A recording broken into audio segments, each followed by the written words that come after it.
ہم کسی بھی چیز کے بارے میں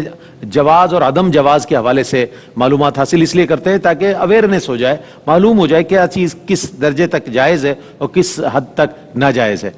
تکبر کا بھی اسی طرح ہم یہ جاننا چاہیں گے کہ کیا تکبر کسی صورت پسندیدہ ہے اور اس کے جواز کے بھی کوئی معاملات ہیں، تو اس حوالے سے کن معاملات میں تکبر کا جواز پایا جا سکتا ہے؟ میں چاہتا ہوں اس حوالے سے رہنمائی۔ یہ تکبر کی ضد عاجزی ہوتی ہے اور یہ بہت محبوب ہے،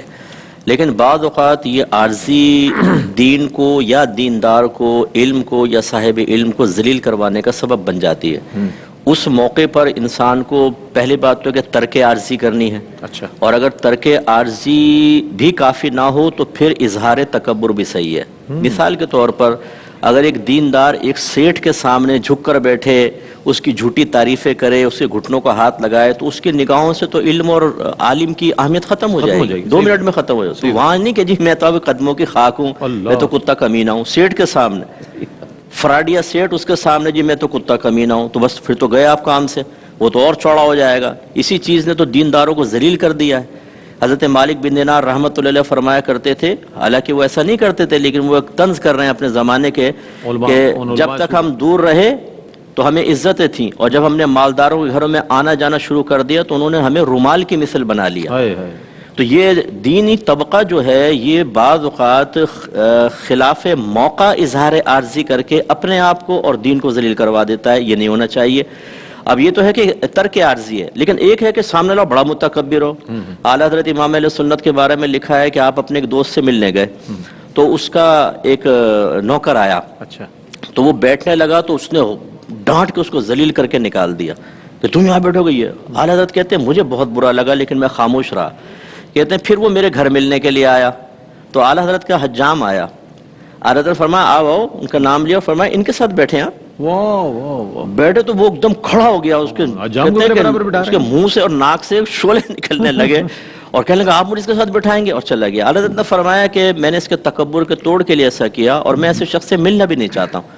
تو یہ دیکھیں نبی کریم صلی اللہ علیہ وسلم جب عمرے کے لیے تشریف لے گئے ہجرت کے بعد، فرسٹ ٹائم جہاں صلح حدیبیہ کے بعد اگلے سال گئے تھے، تو سرکار نے کفار یہ کہہ رہے تھے کہ وہاں گئے نا یہ لوگ تو کمزور ہو گئے ہیں، بیماریاں لگ گئی ہیں، ان کے پاس مال و متاع نہیں ہے، اب یہ ہمارے مقابلے کے لائق نہیں رہے، یعنی اظہار تکبر۔ تو سرکار نے فرمایا کہ پہلے 3 چکروں میں اکڑ کے چلنا، متکبرانہ چال جس کو رمل کہتے ہیں۔ تو متکبر کے سامنے اظہار تکبر یہ بالکل جائز بلکہ مستحسن ہے۔ اب اگرچہ علت ختم ہو گئی، معلول ختم ہو گیا لیکن علت ابھی بھی، اور علت ختم ہوگی معلول باقی ہے، یعنی اب وہ کوئی ہمیں تو نہیں دیکھ رہا لیکن ابھی بھی اکڑ کر چلو نبی کریم صلی اللہ علیہ وسلم کی سنت پوری کریں۔ تو اس لیے غور یہ کرنا ہوتا ہے کہ جب آپ کسی کو دیکھتے ہیں کہ وہ اظہار تکبر کر رہا ہے تو کوشش کریں کہ اس کے سامنے ایسا معاملہ ہونا چاہیے کہ اس کے تکبر کا توڑو، اور اگر آپ ایسا نہیں کریں گے بلکہ اس کے سامنے عاجزی کا اظہار کریں گے یا اس کے اظہار تکبر پہ 2 تعریفی جملے کہہ دیں گے تو آپ نے تو اس کو کل کر دیا، ختم کر دیا۔ وہ میدان محشر میں پھنسے گا۔ جتنے خوش آمدی قسم کا ٹولہ ہے نا، ان کی بھی خیر نہیں ہے آخرت کے اندر، کیونکہ اس کو جہنم تک پہنچانے میں آپ کے یہ 2-4 جملے تھے۔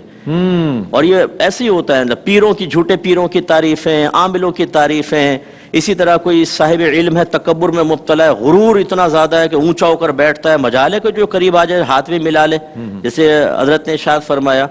اور سارے واہ واہ جی کیا انداز ہے جی، حضرت کا کیا انداز ہے جی، واہ واہ سبحان اللہ سبحان اللہ، سر پٹک رہے ہیں، کیونکہ تھوڑے سے مفادات، تھوڑے سے مرکز نگاہ بننا، ویڈیو بن رہی ہے حضرت کے ساتھ، ذرا ہماری بھی بن جائے گی، 2-4 واہ واہ کر دیں گے۔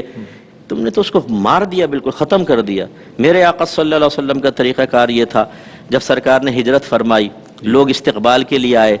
صدیق سرکار ایک درخت کے نیچے بیٹھ گئے، صدیق اکبر رضی اللہ تعالیٰ عنہ نے یوں کپڑا اوپر کر لیا سائے کے لیے، تاکہ پتہ چل جائے کہ یہ میرے آقا ہیں اور میں غلام ہوں۔ یعنی اتنا مماثلت تھی، ورنہ شاید انہی کے اوپر لوگ ان کو ہاتھ وغیرہ چوم لیتے۔ تو خلاصہ کلام یہ کہ یہ عاجزی ان کی ساری ہونی چاہیے۔ تو اب نتیجہ بس یہ ہے کہ اگر کوئی یہ سمجھتے ہیں آپ کہ کوئی متکبر ہے تو اس کے سامنے اگر اظہار تکبر سے اس کا تکبر کا توڑ ہو سکتا ہو تو بالکل کرنا چاہیے، لیکن اگر توڑ نہ ہو سکتا ہو تو پھر خواہ مخواہ تکلف کی ضرورت نہیں، وہاں سے ہٹ جائے تو یہی بہتر ہے۔ کیا بات ہے، کیا بات۔